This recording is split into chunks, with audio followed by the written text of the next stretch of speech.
Hello, my name is Leslie Anderson, and I am a doctoral candidate at the University of Georgia in the Department of Human Development and Family Science with an emphasis in marriage and family therapy.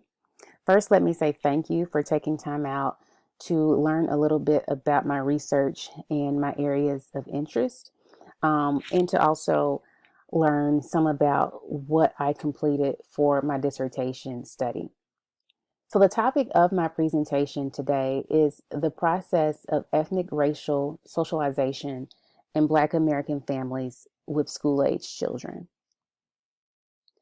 Unfortunately, we live in a society that is characterized by pervasive racism and systematic and systemic oppression that occurs at multiple levels of society against Black Americans and other ethnic minorities.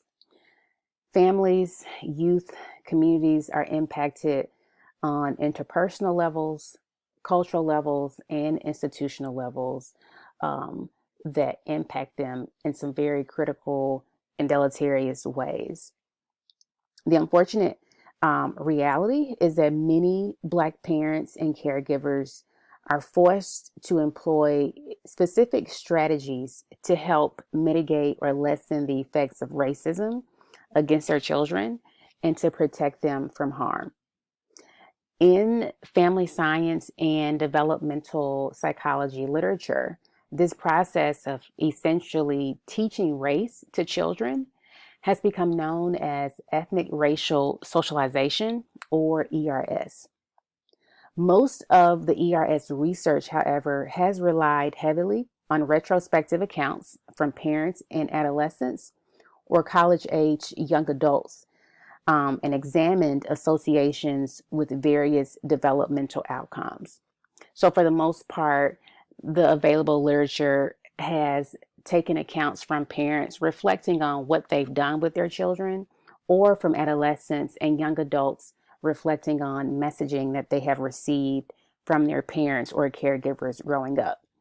We also know that ERS is associated with numerous positive developmental outcomes, namely increased levels of self esteem, academic achievement, and as well as a positive ethnic identity for Black American individuals. What is lacking from the ERS literature, however, is research that focuses on younger samples of children, as well as research that actually captures ERS as it occurs in real time.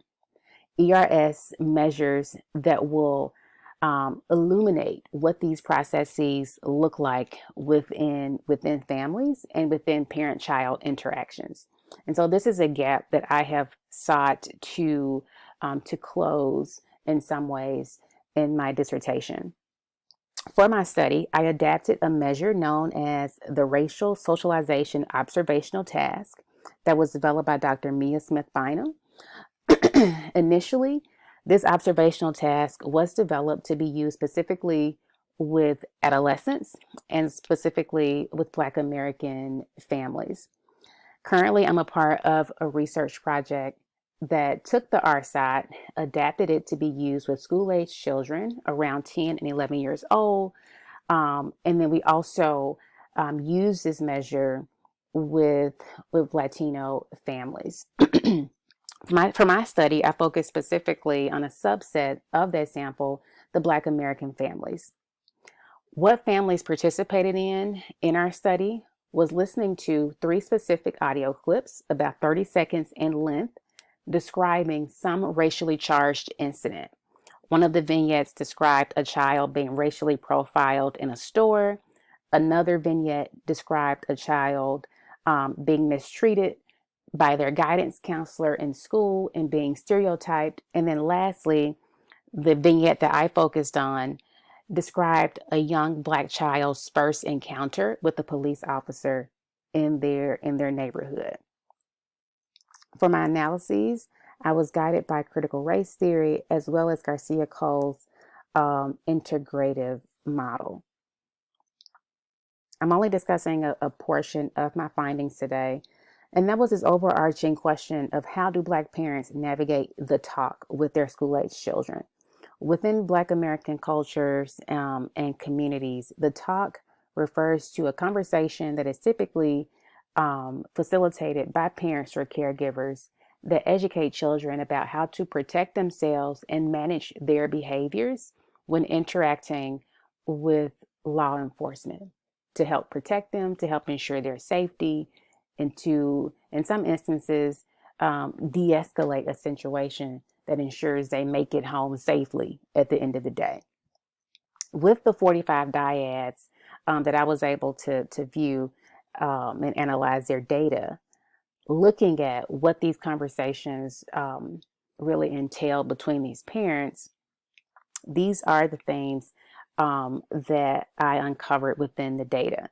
Primarily, parents encouraging their children to keep their hands visible, which really focused on this issue around safety and safeguarding them, and really educating their children about what to do, what not to do in order to make sure that they returned home safely.